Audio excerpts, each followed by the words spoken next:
Thank you so much, Julia, for the introduction, and the organizers of the Summer University for the kind invitation. It's a pleasure to be here. One of my favorite missions is to cram 100 years into 40 minutes. So I trimmed the edges a little bit, and I'll try to do it. And when we talk about the Iranian nation-building project, and I'm focusing on the Pahlavi, we have to start somewhere. So we talk about 1925 onwards, and it's a period of many competing national identities, sometimes competing, sometimes complementing. And again, we have to start somewhere, so we'll start with the early 20th century. And there's something, that I want to lay out there as a precursor for the talk, and this is the overlap between Iranian identity, Iranian Jewish identity is overwhelming. And, if you talk to Iranian Jews and you ask them to tell about their history, their family history, they will always start with, we arrived in Iran 2,700 years ago. This is where every Iranian Jewish family history begins. So we start with the early 20th century, and we start with the Constitutional Revolution. Until the Constitutional Revolution, Jews and other minorities lived in the margins of the society. They were in the social and geographical peripheries of Iran. It was the Qajar Empire. There wasn't any sense of citizenship, which this is the most profound development of the Constitutional Revolution, is that it created this idea of citizenship. And the Constitution also recognized the religious minorities, the recognized religious minorities, and gave them place in the parliament. Every recognized religious minorities, and the main exclusion here is the Baha'is. So we're talking about the Jews, the Christians, and the Zoroastrians, received representation in the Majlis, in the parliament. And so it elevated their status and really, started this process of bringing them from the sidelines into the center. This is the photo of the first session of the Majlis. The problem with revolutions is that they don't always deliver as quickly as people hope. And this was the case of the Constitutional Revolution. It created this citizenship. It created this basis on which we can build the national identity, but there were many other things that dragged it down. For example, World War I that took place, major famine, and we saw the collapse of the Qajar state in many ways. And in this moment, we hear of the Balfour Declaration, which was received in great excitement in Iran. The Jews, again, were disappointed from the pace of developments in terms of their integration, and all of a sudden relocating to a place of their own sounded rather tempting. And Habib Levy, one of the official historians of Iranian Jews, he was one of the leaders of the community, he is telling us about celebrations and dancing that Jews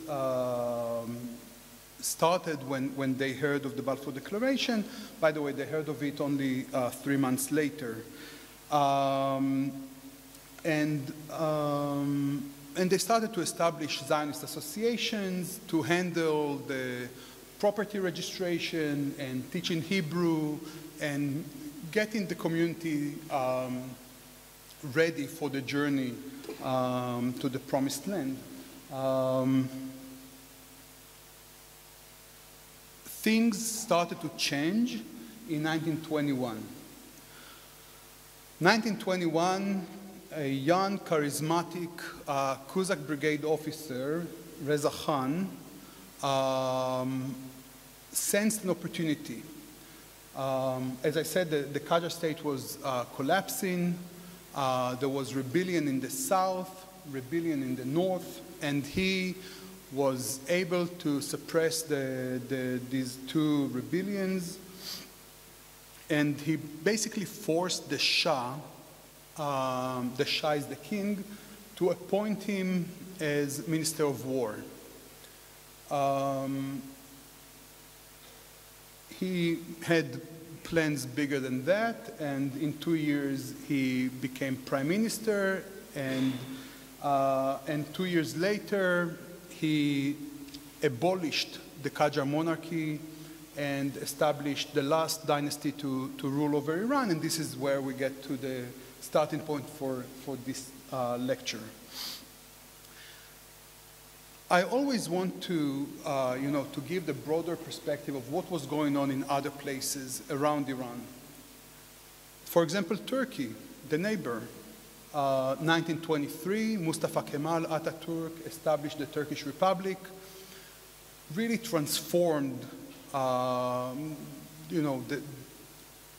it was cultural engineering, it was social engineering. They changed the script of the Turkish language from Arabic letters that existed throughout the Ottoman period to Latin letters,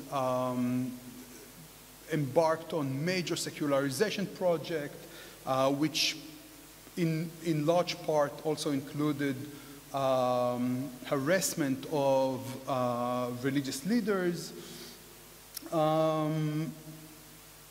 And Reza Shah looked at Atatürk and he believed that the project of Iran is similar to the one of Turkey. For some time he contemplated establishment of republic rather than dynasty, but I guess that he was convinced that being a Shah is nicer than being a president.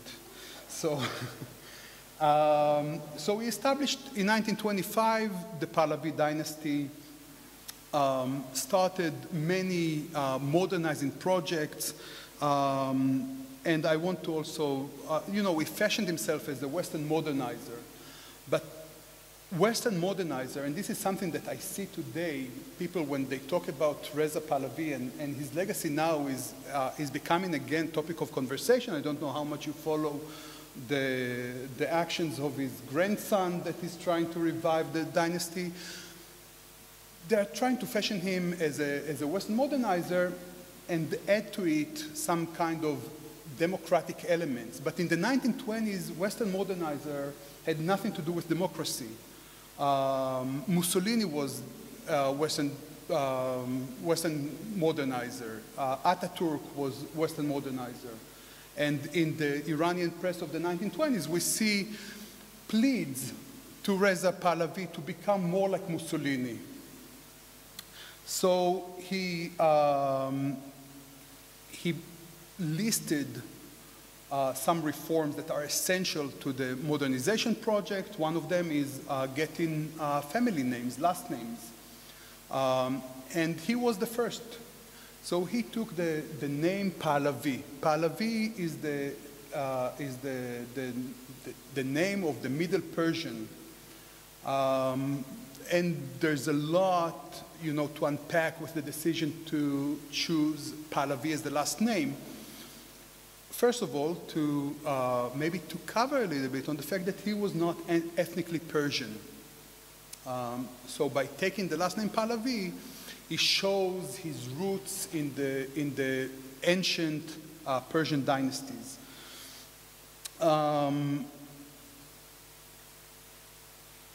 And Iran, and this is another thing, Iran is a country of minorities.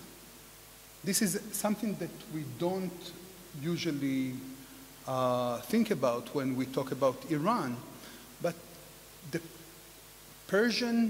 ethnically Persian population is only about 50% of the Iranian population. The rest are Arabs, Azeris, Turks, Turkmenistani, Luris, Baluchis. There are 27 Kurds. There are 27 ethnic and lingual minorities in Iran. And Reza wanted the Persian identity to become the national identity.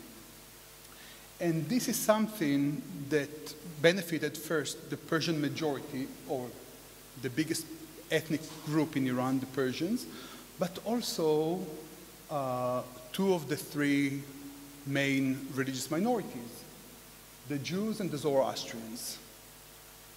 The Jews and the Zoroastrians were not really considered part of the Persian ethnicity, but the Persian culture was their own. The Zoroastrians were, the ancient dynasties were Zoroastrians. This was their time to emerge as the culturally superior group, and also the Jews, that this Persian was their language too. And in fact, they were considered to be some kind of guardians of the Persian culture. In many ways, for example, classic Persian music was considered impure by Islam, and Jews continued to practice it. They continued to be the main manufacturers of classical instruments and composers. The biggest maestro of the 20th century was Mortezaneh Davoud. So this was, again, an entryway for the Jews into the new Iranian nationalism. So what happened with Zionism? The Jews decided, again, I'm generalizing here, but the Jews decided that in the new structure that Reza Pahlavi established, maybe we can shelve the ideas of moving out. In a place, in a country, in society that has a diminished role of Islam and the clerical elite that pushed the minorities aside, maybe, and with them being now part of the Persian collective, maybe there's a way for them to integrate and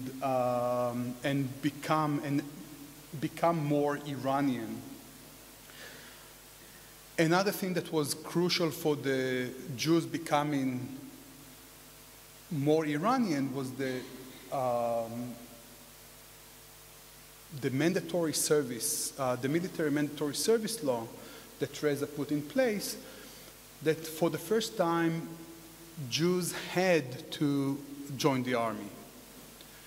If they were barred from joining the army before, now they had to go through the process of socialization that was so instrumental in embracing the Iranian identity. Other laws that Reza Shah removed were those that kept minorities from living in certain areas or practicing some professions. And this is the photo of Reza Shah visiting the Alliance Israélite Universelle School in Hamadan. One of the leaders of the Jewish community at the time, and perhaps one of the most fascinating Jewish figures in Iran in that period, was Monsieur Shmuel Chaim. He was a Zionist leader. He was educated in the Alliance schools. In 1924, he was elected to the Majlis, to the parliament, as a representative of the Jews. And he told the Jews, and he did it over the pages of his newspaper, Al-Chaim, Life. He told the Jews, Zionism is a good thing, but for the Jews who cannot stay in their homelands. And he was talking about European Jews. That, you know, news of the pogroms made it to Iran. He believed that the Jewish world should help them find safe havens if Zionism offers Eretz Israel, the land of Israel, Palestine, so be it. But he also said that talking about Zionism in Iran as an Iranian phenomenon is a distraction. He said this is what the government wants us to talk about. Because when we talk about Zionism, we are not talking about our struggle for equal rights in Iran. When we talk about, you know, when people assume that we are part of this effort to leave our homelands and to go to another country, our ancestral homeland be, we are not getting what we deserve here and what we should be fighting for. Shmuel Chaim had very large, you know, audience, and he was elected and was re-elected, but then Reza Shah decided to arrest him in a made-up accusation of being complicit in an attempt to assassinate him. Reza was very anti-communist, and he believed that every group that opposes him poses a communist threat. So from time to time, we see him arresting groups of communists and execute them just, you know, for the sake of scaring others. Another thing that was very prominent in the nation-building project of the 1930s was the Aryan hypothesis. I don't know how many of you are familiar with it, but this is something that started to emerge in the 19th century. European philologists discovered the Sanskrit and other Asian languages and tried to analyze them and put them into groups. And they came up with the theory that Iran is the origin of the Aryan race. This was something that actually Reza found very, very useful. He wanted to become European, and now these European scientists give him the pretext to belong to Europe. It explains Iran's greatness, right? Because we know that in the Achaemenid period, Iran was this major empire, ruled over continents. It also explains Iran's backwardness in the 1920s and 30s, Iran's weakness, because it started with the Arab invasion of the 7th century. So there was this correlation between Iran's potential as an Aryan country and Iran's backwardness because of the Arab invasion. This was one more step towards suppressing Islam as part of the Iranian culture. In 1935, Reza Shah issued a decree that basically forced European countries to address Iran as Iran and not as Persia, because Persia is, you know, it's an exotic biblical place. It's not a country. And Iran, the etymology of Iran is the land of the Aryans. And by the way, Iranians never called Iran Persia. This is a European way to address Iran. Iranians, as far as they considered, as far as they thought about their place, it was Iran Zamin, Iran Oshar. It was never Persia. Persia comes from the name of a province, Fars.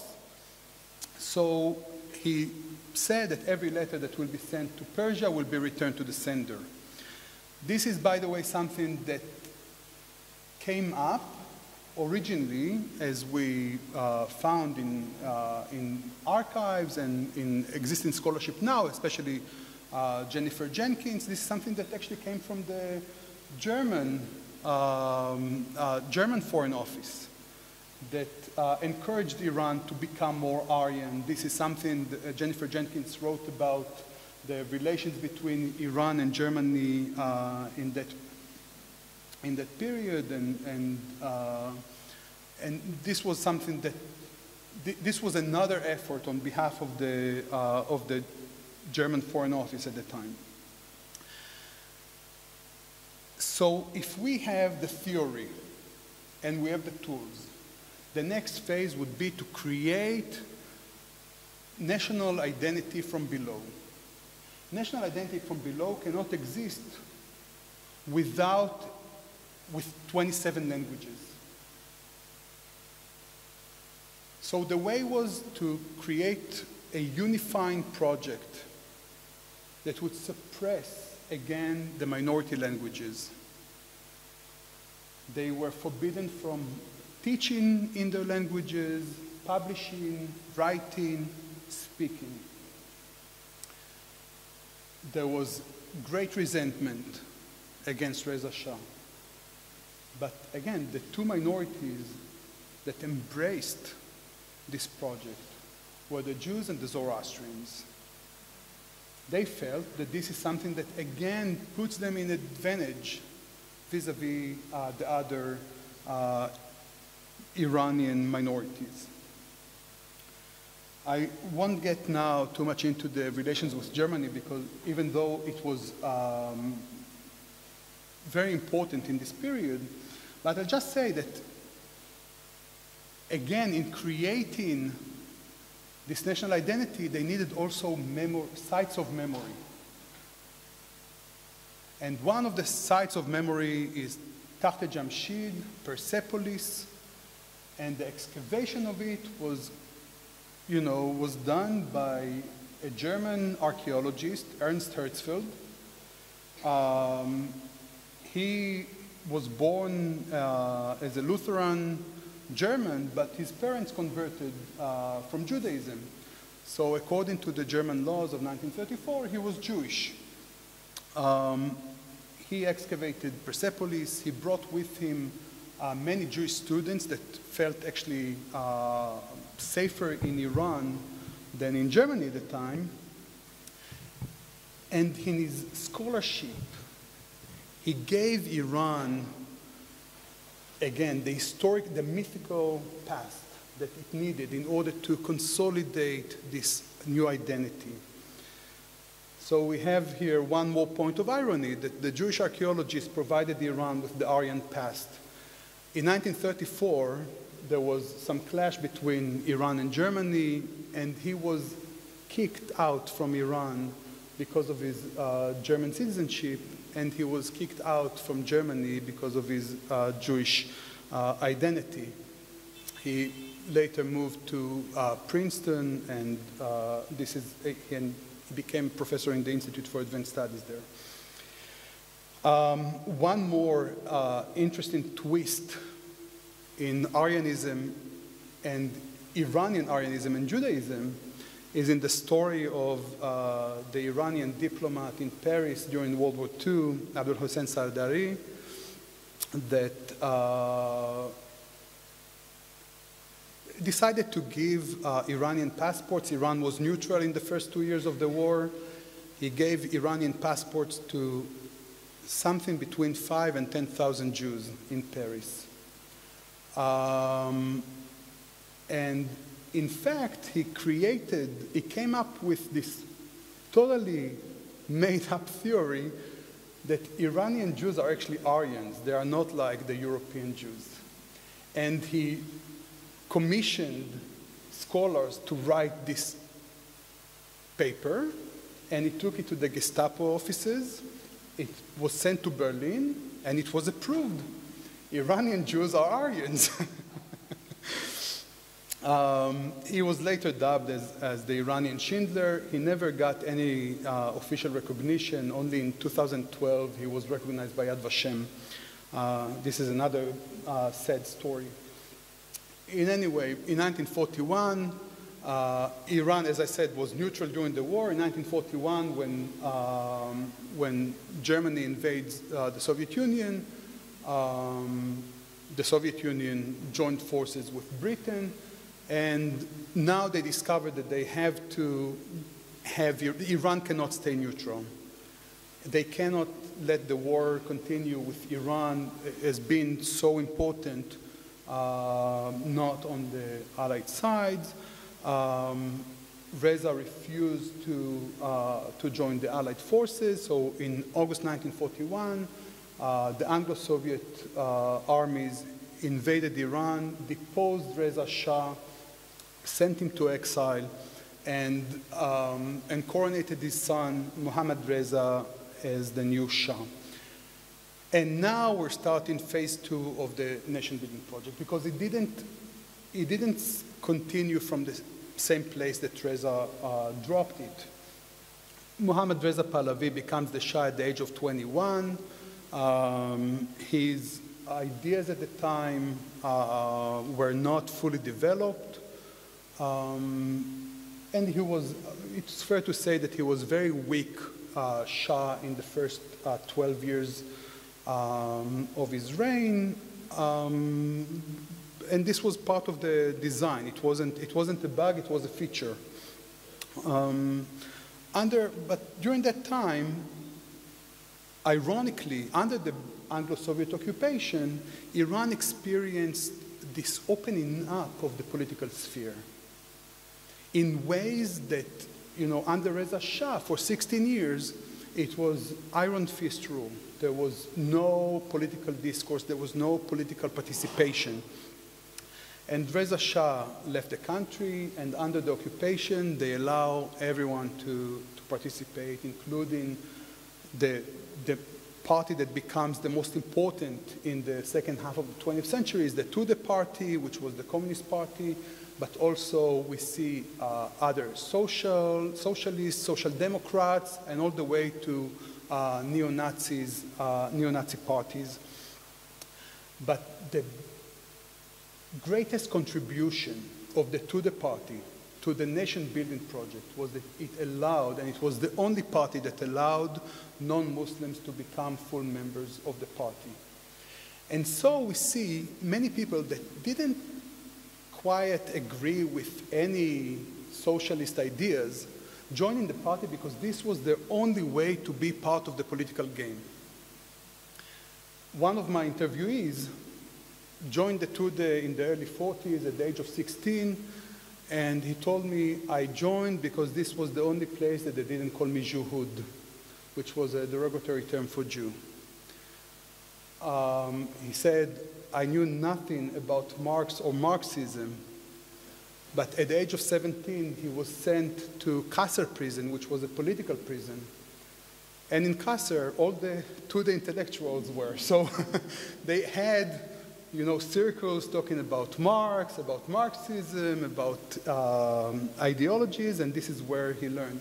So the Tudeh party became the party of minorities to the extent that in memos, the British diplomats wrote that the Tudeh party is the party of the Jews, Armenians, and Caucasian emigres. There was large movement of, first of all, of Polish refugees that came to Iran during the Second World War, but also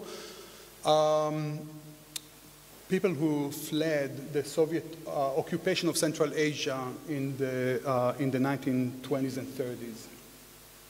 And we see Jews becoming part of the political project in Iran, and by that assuming greater role in the nation-building project through activism in the Tudeh party.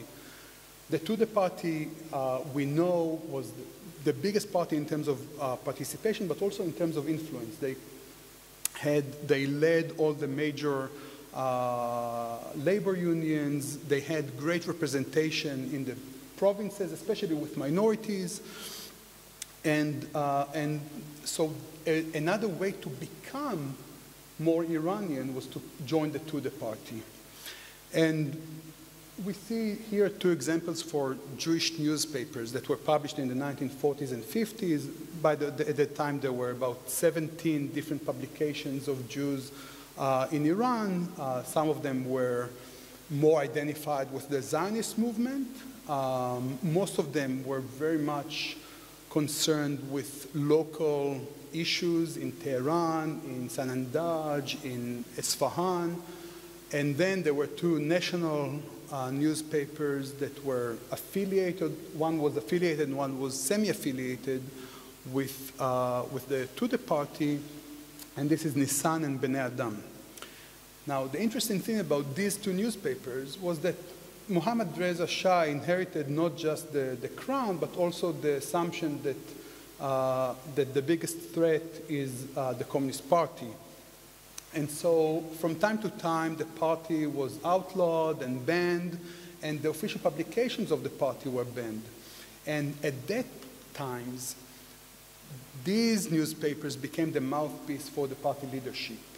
So they reached far greater numbers than just the Jewish readers, because everyone who wanted to know what the party leaders wanted them to know had to pick up Nisan and Bnei Adam, and we see it.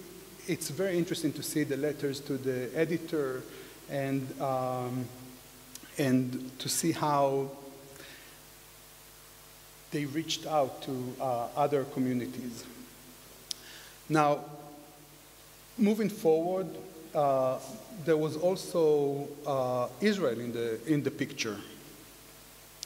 Iran was the second Muslim country to recognize Israel in 1949.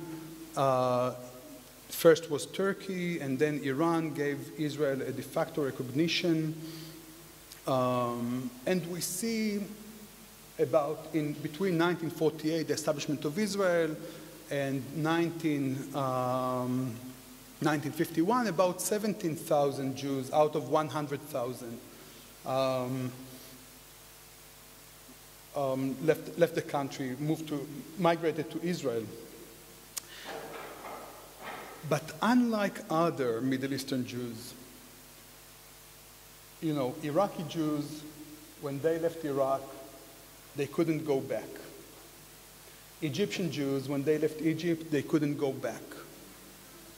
Iranian Jews, when they left Iran, they could go back. So we see people moving back and forth between Iran and Israel.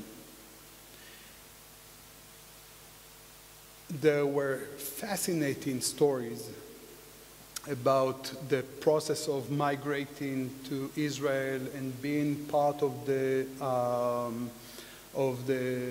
transit camps, the ma'abarot. Usually the Iranians and the Iraqis were put together in the same ma'abara, and it created some tensions.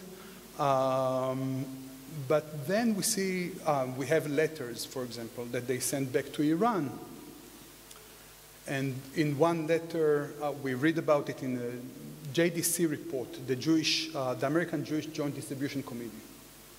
It was the aid organization that was very active in Iran, and Stanley Abramovitz, the director of the operation in Iran, wrote that the community of Nahavand received a letter from their brethren in Israel. And in the letter, they attached a piece from the Torah scroll. And in the letter, they wrote, "Don't come to Israel now, not until the time is more suitable." And Stanley Abramovitz wrote, "And Nahavand is a God-forsaken place, cut out from the outside world. Yet the Landschlight in Israel tell them, don't come to Israel now. And one family was advised not to come until their son Joseph is married. Joseph was 1 year old.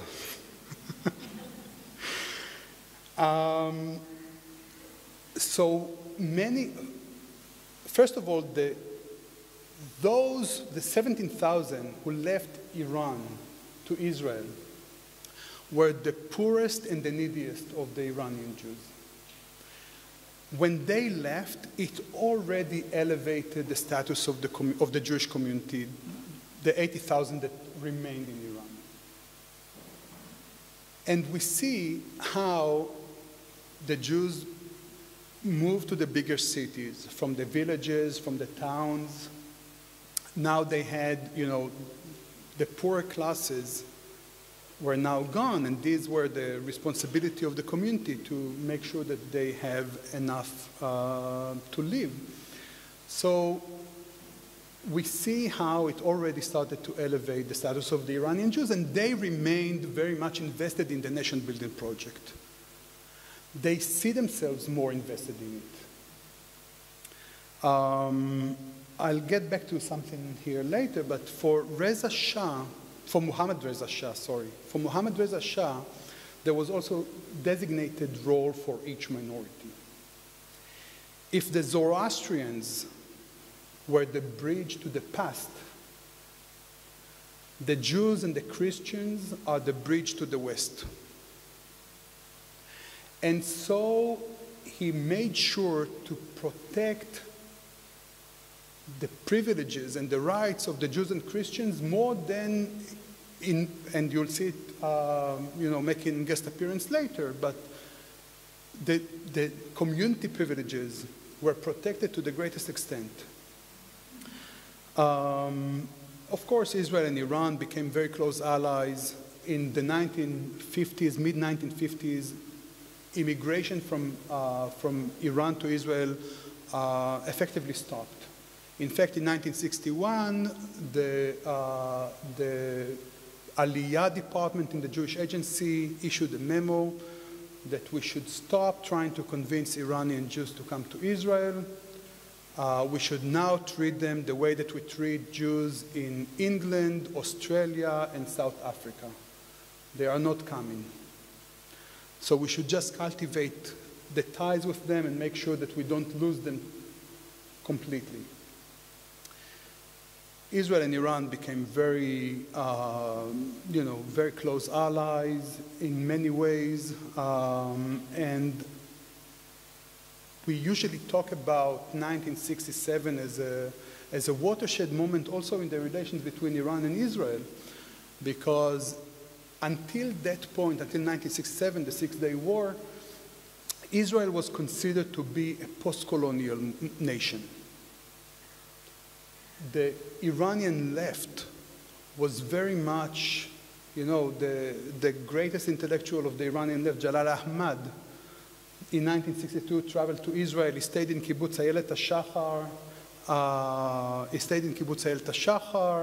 He wrote, I should have put it on the PowerPoint, but he wrote in the guest book, the kibbutz is such a perfect, such a perfect way of living. We should import it to Iran. And well, as a former kibbutznik, I had some reservation, but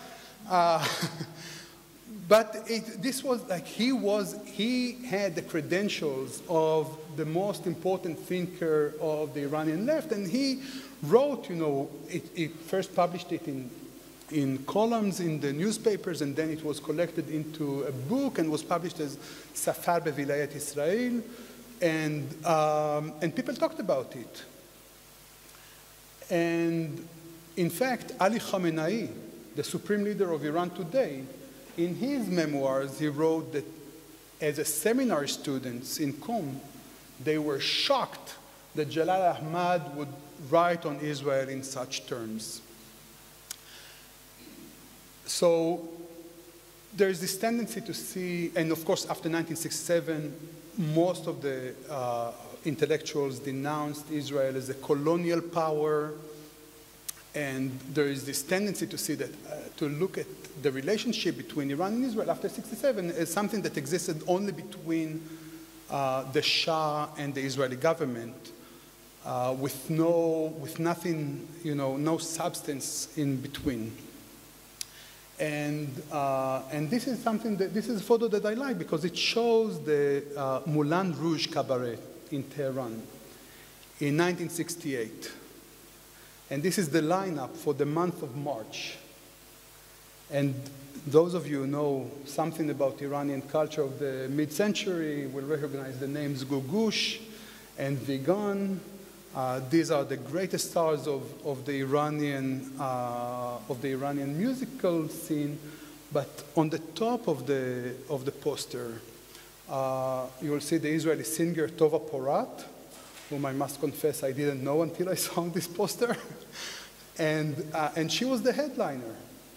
And it's written there, an Israeli performing artist that was very well received in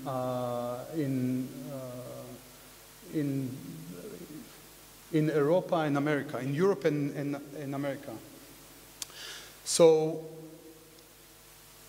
this is one example for the visibility of Israel and the way for Iranian Jews to hold this kind of dual pride.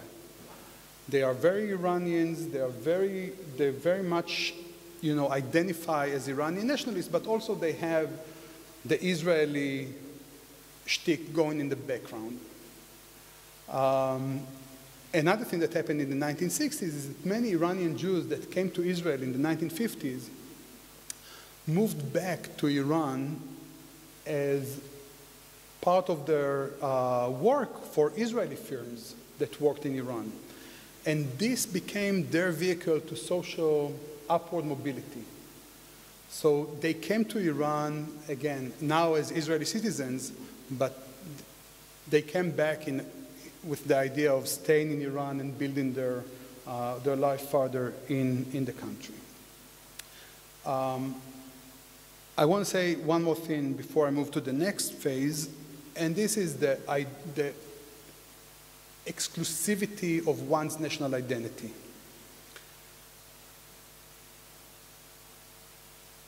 I want to argue that in Iran, and not only in Iran, I can give examples from other places, identity and national identity is not something that, there's no dichotomy between X and Y, 0 and 1. One of my interviewees immigrated to Israel in the 1950s, and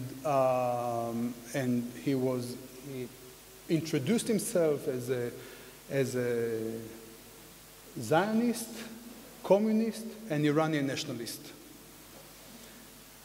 And the officer with whom he was speaking told him, "Here you can have only one of them." But in Iran, there was no contradiction. One could be,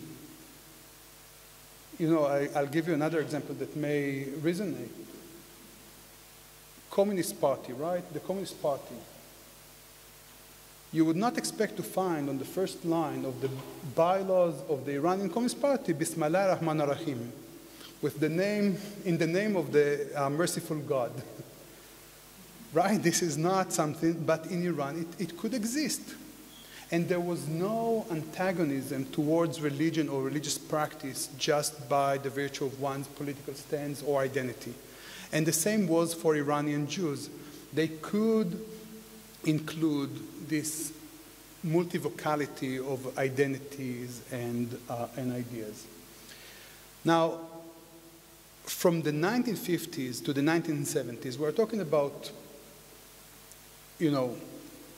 one generation and change.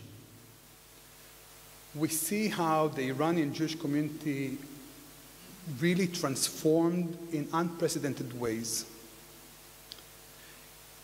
In 1941, the JDC, the Jewish organization, the Jewish Joint Distribution Committee, surveyed the Iranian Jewish population and found that there were about 100,000 Jews living in Iran. 10% of them belonged to the urban elites. 10% were part of the emerging middle class, which was, again, a new phenomenon. And 80% were impoverished lower classes. In 1977, the JDC once again polled the Iranian Jewish population and found that, again, it was about 100,000 people. 10% still belonged to the country's financial elites, and 80% were in the middle and upper middle classes.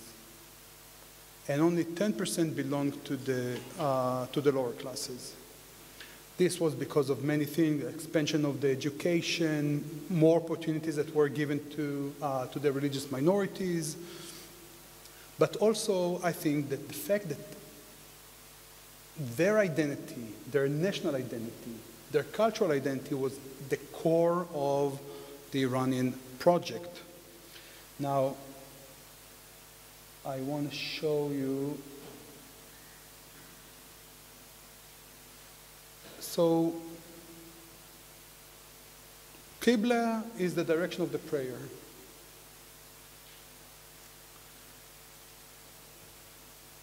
One of the directors of the Alliance schools in Tehran in the 1970s wrote in his memoir,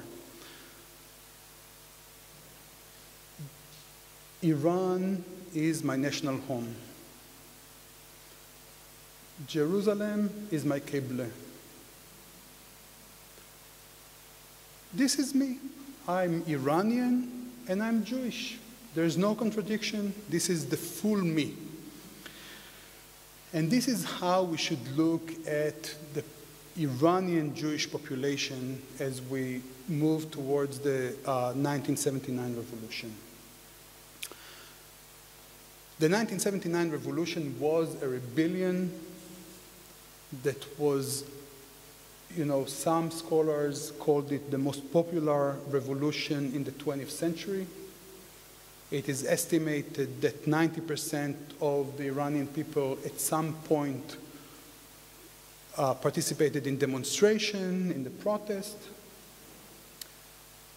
And if we accept Elias Eshakyan, the school director, if we accept his position that he's Iranian, then we should not be surprised that Iranian Jews were part of the revolutionary movement. In fact, in 1978, March 1978, 9 months before the Shah left Iran, in 1978, when 18 weekly flights of El Al moved between Tel Aviv and Tehran, the Jewish community elected a revolutionary leadership. There were elections to the leadership of the community, and a group of young radicals that spent time in the Shah's prison were elected to lead the community. Now, in prison, they met and befriended many of the people who would become the leadership of the revolutionary movement, including Mahmoud Talaqani, who was the most known cleric that was allied with Khomeini when he was in exile. They started talking about the possibilities of the revolution. I don't know if I should say it here, but I mean, to add to the conversation, but the Shah's rule was brutal dictatorship. The Islamic Republic perfected the system, but the Shah led authoritarian dictatorship. And the Jewish community, the leaders, now the elected leaders of the Jewish community said, think about the potential of us fighting against the dictatorship. They moved from synagogue to synagogue and gave political talks. They published a newspaper called Tammuz. They organized, for example, we see here in one of the biggest demonstrations of September 1978, it is estimated that 12,000 Jews out of the 60,000 that lived in Tehran at the time were in the demonstration. And I mean, what they wrote on their banners is something that deserves another talk, but so we see how they, you know, try to become more, to become equal Iranian. There's another fantastic story on the Jewish hospital in Tehran at the time that during the demonstrations, the Shah deployed the army to deal with the protesters. There were many thousands that were injured and died. And in around May 1978, the Shah, the Savak, the secret police, ordered the state hospitals to report on wounded protesters that come. And the hospital would call the Savak, and they would come to pick up the protesters, and usually this was the end of the story. And there was one hospital in Tehran that refused to turn in protesters to the Savak, and this was the Jewish hospital. And it became known, and the collaboration between the leaders of the community and Ayatollah Talakani, they organized operation. It was called Guruhe Imdad Talakani. They sent the revolutionary movement would call into the hospital. They say, we're going to start protest in Meydan-e-Jaleh, and they would send the ambulances to the spot before the other hospitals do. And they would pick up, you know, protesters and go back and forth. The interesting thing is that in the hospital, some people were sympathetic to the revolution, but others were not. They didn't, you know, some of them considered the Shah to be even personal friend. But for them, this was not about the political mission of the revolution or the rescue. It was about being good Iranian and about love thy neighbor like thyself. And this is what is written until today on the gate of the hospital. Ve'ahavta l'reacha kamocha. And for them, this was the mission. Now, I'll end with two anecdotes from the post-revolutionary period, which I think, you know, we can't really detach it from the project of the earlier 50-some years. Right after the revolution, the revolution did not start as Islamic revolution. It was, as I said, it was mass revolution and participated by pretty much every political ideology on the spectrum. And there was this period of utopian chaos right after the revolution. It was chaotic, it was murderous, but there was also a feeling that that we can build something new. And in June 1979, 4 months after the establishment of the revolutionary government, there was some rise in anti-Semitism. Part of it was because of the execution of Habib el-Qanyan, who was the leader of the community, one of the leaders of the community, and a businessman, philanthropist. He was executed because of his relations with Israel and befriending God's enemies. And it created this rise in anti-Semitism. In response, Khomeini issued a fatwa that said, Iranian Jews, the Zionists are the enemy. Iranian Jews are brothers and sisters. But also the Iranian national television decided to hold, and this is major, 6 installments of an intellectual panel talking about Jews and Iran. And they invited prominent Jewish intellectuals and rabbis and Muslim intellectuals. And it created a very interesting discussion. But in the very last moments of the show, the host turned to the two panelists at the time, and this was one of the rabbis in Iran, in Tehran, and Aziz Daneshrad, who was a lawyer and the representative of the minorities in the Constitution Drafting Committee. And he asked them, is it true that all the Jews are Zionists? You know, this question alone could suck all the air out of any room.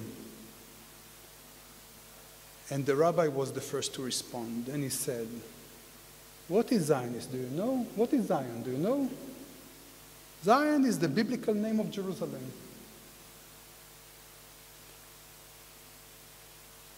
If loving Zion makes one Zionist, then yes, I'm Zionist and all the Jews are Zionists. You're Muslim, right? You pray to Mecca, right? Does it make you a Saudi nationalist? You should know how much hatred there is between Saudis and Iranians to understand the magnitude of this answer. So this was, again, one of the, I think, the powerful articulations of this identity. And the last thing is the same as Aziz Daneshrad, when he was part of the Constitution Drafting Committee, suggested that now when we're building this Republican democratic establishment, maybe we should eliminate the reserved seats for the minorities. Because now Jews, Christians, Zoroastrians will be able to compete on national lists. They will be able to be elected as part of their respective parties. And they took it to Abul Hassan Bani Sadr, the first president of the Republic. And he said, if you do it, you will remain without any representation. He said, you're way too optimistic. This is not the direction that this country is going. And he said it, you know, sadly. This is not something that he wanted to see coming. But I think that he was able to see the undercurrents maybe better than most of the revolutionaries. I'm happy to take questions now. Thank you very much.